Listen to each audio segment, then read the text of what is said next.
Hello, I am the Burzinator, and I'm here to guide you through your hero journey. Here to assist me is my sidekick, Lieutenant Readinator, and she'll be helping you to learn about the hero journey. So we're going to tell you about these different stages you have to go through if you want to be a hero, right? Right. Do you want to be a hero, Readinator? I want to be a hero. Me too. All right. So first we have two things. You can see we have two lines divided here. We have a known realm and an unknown realm. So the Readinator is going to put that on the board for you. Okay? Now, in order for our hero to actually start his or her adventure, there has to be a call to adventure. All right? The call to adventure is the point in a person's life when they are first given notice that everything is going to change, whether they know it or not. So that comes while we're in the known realm, okay? It's the call to adventure. Now, oftentimes, there is something like the refusal to call. Okay, sometimes it can be really scary when we're told to do something really huge, and the future hero refuses to heed the call they've been given. This may be from a sense of duty or obligation, fear, insecurity, or any range of reasons that work to hold the person in his or her current circumstances. You can probably empathize with this. At some point in time, you've probably been told to do something and you decided not to do it. All right, but then we go on to the other side where the hero actually does begin the adventure. This is the point where the person actually crosses into the field of adventure, leaving the known limits of his or her world and venturing into an unknown and dangerous realm where the rules and limits are not known. There is usually a place in between these worlds called a threshold. And we can see the line where we've got the threshold right here. And now our hero has begun the journey. All right, along the way, the hero will also meet someone called a mentor.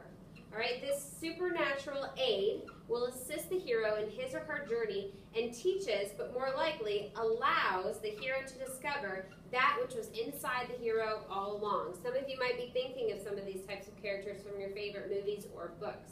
The mentor normally dies or leaves the hero somewhere along the journey, and we'll talk about that a little bit later. All right, next we come to the hardest part for the hero, and that's called the road of trials. Typically, there are 3 different trials that are within this road of trials, but we always usually see these specific types, 2 different types. First is the experience of unconditional love or the temptress. At this point in the adventure, the person experiences a love that has the power and significance of the all-powerful, all-encompassing unconditional love. This is a very important step in the process and is often represented by the person finding the other person that he or she loves most completely.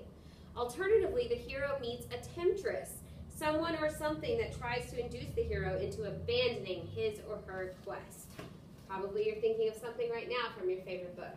The second is the ultimate boon. This is the achievement of the goal of the quest.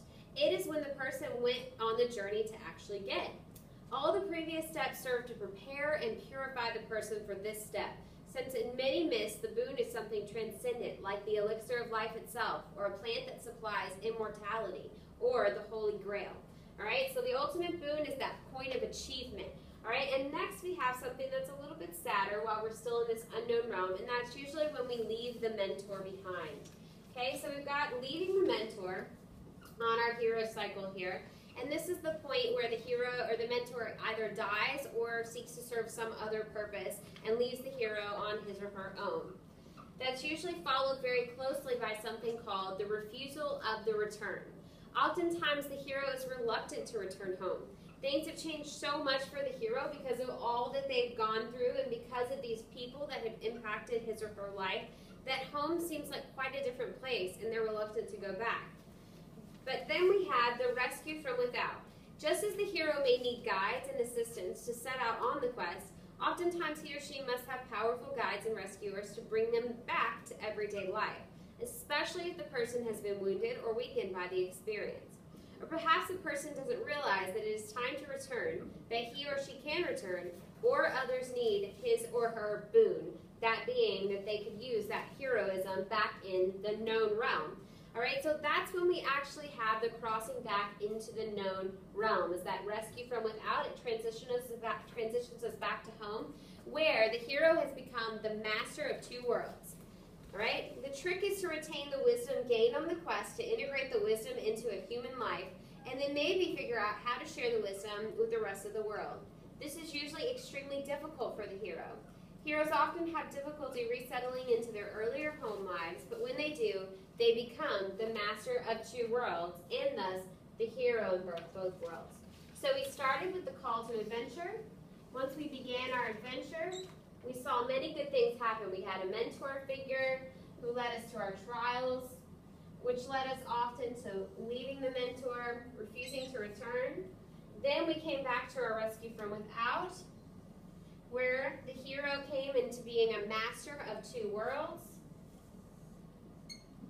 and possibly can repeat the cycle again, to be seen in part 2 of the movie, right? So, now you know what it takes to be a true hero.